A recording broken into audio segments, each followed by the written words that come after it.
अस्सलाम वालेकुम। मैं हूँ Sadia Uzair. Welcome back to Sadia Uzair's kitchen. तो आज मैं आपके साथ चिकन डोनट्स की एक बहुत ही फ्लेवरफुल रेसिपी शेयर कर रही हूँ। मैगी चिकन डोनट्स आज हम बनाएंगे जो कि बहुत ही फ्लेवरफुल और बहुत ही डिलीशियस बनेंगे। और जाहिर है जब आप इस रेसिपी को एक बार ट्राई करेंगे तभी आपको इसके टेस्ट का भी अंदाज़ा होगा। इसलिए इस रेसिपी को आपने एक बार ज़रूर ट्राई करना है। यकीनन रेसिपी आपको बहुत पसंद आएगी। इसके अलावा आप इन्हें बनाकर 1 डेढ़ महीने तक फ्रीज़र में ईजिली स्टोर भी कर सकते हैं। तो चलिए स्टार्ट करेंगे। बिस्मिल्लाहिर्रहमानिर्रहीम। यहाँ पर मैंने एक पैकेट मैगी या इंस्टेंट नूडल्स का ले लिया है। इसे हम बिल्कुल प्लेन वाटर में या सादा पानी में बॉईल कर लेंगे। और इसके साथ जो स्पाइस पाउडर या टेस्ट मेकर आता है इसका इस्तेमाल हम बाद में करेंगे, पहले इसे बॉईल कर लेंगे। और ये देखें, बॉईल होने के बाद नूडल्स इस तरह से बिल्कुल अलग अलग हो, सेपरेट हो। इनको हमें बिल्कुल भी ओवर बॉईल नहीं करना, बल्कि बॉईल होने के बाद आप इनको एक बार ठंडे पानी से वॉश कर लें ताकि ये चिपकी चिपकी ना रहे। नेक्स्ट यहाँ पर मैंने 500 ग्राम बोनलेस चिकन थाई लिया है। आप चिकन ब्रेस्ट का इस्तेमाल भी कर सकते हैं, जो भी इजीली अवेलेबल हो। इसे डाल देंगे एक चॉपर में और साथ ही इसमें कुछ स्पाइसेस भी शामिल करेंगे। आधा चाय का चम्मच या हस्ब जायका काली मिर्च का पाउडर, 1 चाय का चम्मच या हस्ब जायका नमक, 1 खाने का चम्मच नींबू का रस, आधा चाय का चम्मच ऑरिगानो, 1 खाने का चम्मच हॉट सॉस, 1 खाने का चम्मच सोया सॉस, 2 खाने के चम्मच बारीक चॉप की हुई सब्ज मिर्चें। थोड़ी सी कम स्पाइसी हैं इसलिए मैंने 2 खाने के चम्मच शामिल की हैं। आप चाहें तो कम या ज़्यादा अपने टेस्ट के मुताबिक कर सकते हैं। 1 खाने का चम्मच अदरक लहसुन का पेस्ट। इसके अलावा इस तरह से तोड़कर इसमें 2 वाइट ब्रेड स्लाइसेस शामिल करेंगे, लेकिन इससे ज़्यादा आपने इसमें बिल्कुल भी शामिल नहीं करने, क्योंकि ज़्यादा ब्रेड स्लाइसेस शामिल करने से डोनट का मिक्सचर तो ज़्यादा हो जाएगा, जिसकी वजह से डोनट्स भी ज़्यादा बनेंगे, लेकिन इनका टेस्ट बिल्कुल ख़राब हो जाएगा। आपको डोनट्स में सिर्फ मैदे का या ब्रेड का टेस्ट आएगा। ये ब्रेड स्लाइसेस हमने सिर्फ डोनट्स को सॉफ्ट रखने के लिए और चिकन की बाइंडिंग के लिए इसमें शामिल किए हैं। इसके अलावा जो इंस्टेंट नूडल्स के साथ स्पाइस पाउडर आता है वो भी इसमें शामिल कर देंगे। और अब इन तमाम चीज़ों को हमें बिल्कुल बारीक चॉप करना है, बिल्कुल एक पेस्ट की तरह। तो इस तरह से अच्छे से इसको चॉप करने के बाद अब जो नूडल्स हमने बॉयल की थी वो भी इसमें शामिल कर देंगे और इन्हें हाथ से चिकन के इस मिक्सचर में बहुत अच्छे से मिक्स कर लेंगे। तो बहुत अच्छे से यहाँ पर मैंने इसको मिक्स कर लिया है। अब इस मिक्सचर से हम डोनट्स तैयार करेंगे और डोनट्स को शेप देने के लिए मैंने इस तरह से बॉटल का एक ढक्कन लिया है, जिसमें इस तरह से प्लास्टिक रैप लगा लिया है, ताकि शेप देने के बाद डोनट्स को हम इजीली ढक्कन से बाहर निकाल सकें। अब इस तरह से चिकन का थोड़ा-सा मिक्सर लेंगे अंदाज़े से और हाथ से इसको अच्छे से प्रेस करेंगे। इस तरह से किनारों से भी अच्छे से प्रेस करेंगे ताकि तैयार होने के बाद डोनट की अच्छी और परफेक्ट शेप आए। अब नेक्स्ट यहाँ पर मैंने इस तरह का छोटे साइज़ का कुकी कटर लिया है। आप किसी भी छोटे साइज़ की बॉटल का ढक्कन ले सकते हैं जिसकी लंबाई थोड़ी-सी ज़्यादा हो और इस तरह से कुकी कटर या बॉटल के ढक्कन की मदद से सेंटर में इसमें होल कर देंगे।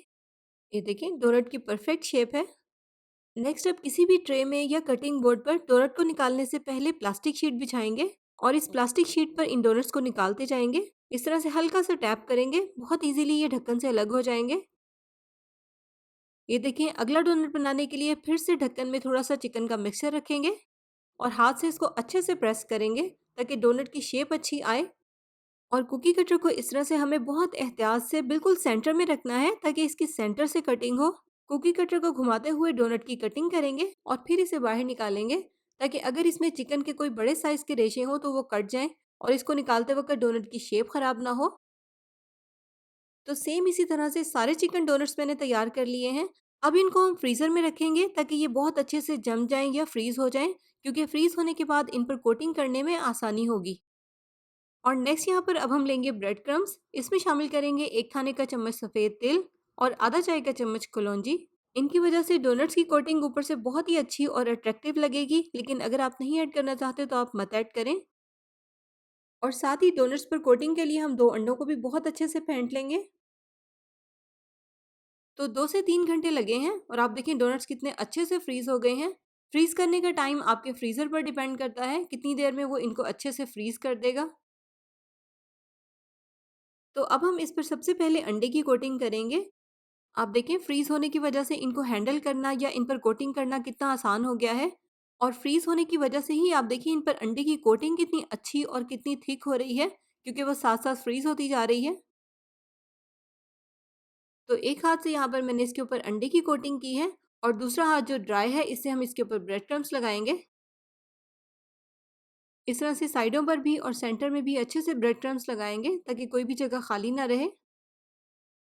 तो सेम इसी तरह से सारे डोनट्स पर कोटिंग कर लेंगे और कोटिंग करने के बाद इस पॉइंट पर अब आप इनको फ्रीज़र में इजीली स्टोर भी कर सकते हैं 1 से 1.5 महीने तक। फ्राई करने के लिए इन डोनट्स को हम मीडियम गरम ऑयल में शामिल करेंगे, लेकिन इन्हें ऑयल में शामिल करने के बाद फ्लेम को मीडियम लो कर देंगे, क्योंकि आपको पता है कि चिकन बिल्कुल रॉ है और इसे पकने में थोड़ा-सा टाइम लगेगा, इसलिए मीडियम लो फ्लेम पर फ्राई करें ताकि इनके ऊपर बहुत जल्दी कलर ना आए और चिकन भी अंदर तक बहुत अच्छे से पक जाए। अब यहाँ पर टोटल 5 से 7 मिनट लगे हैं इनको फ्राई होने में। चिकन को क्योंकि हमने बहुत बारीक पीसा था, जिसकी वजह से इनको पकने में ज़्यादा टाइम भी नहीं लगेगा। 5 से 7 मिनट में ये बहुत अच्छे से फ्राई हो जाएँगे। बस लास्ट में जब आप इनको निकालें तो उससे 1 मिनट पहले फ्लेम को थोड़ा-सा हाई कर दें ताकि इनमें ऑयल ना भरे, क्योंकि हाई फ्लेम पर जब हम इनको ऑयल में से निकालेंगे तो ऑयल इनमें से अच्छे से निकल जाएगा। तो कैसी लगी आपको मेरी ये आज की रेसिपी? कमेंट सेक्शन में ज़रूर बताइएगा। इसके अलावा आप कहाँ-कहाँ से मेरी वीडियोज़ को वॉच कर रहे हैं, अपने बारे में भी ज़रूर बताया करें और किस टाइप की रेसिपीज़ देखना चाहते हैं, ये भी कमेंट सेक्शन में ज़रूर मेरे साथ शेयर किया करें। तो इसी के साथ-साथ अगर आपको मेरी ये आज की रेसिपी पसंद आई हो तो वीडियो को लाइक करना भी आपने बिल्कुल नहीं भूलना। अपनी फैमिली और फ्रेंड्स में इस वीडियो को शेयर भी ज़रूर कीजिएगा। अपना बहुत सा ख्याल रखिएगा, दुआओं में याद रखिएगा। Thank you for watching. अल्लाह हाफ़िज़।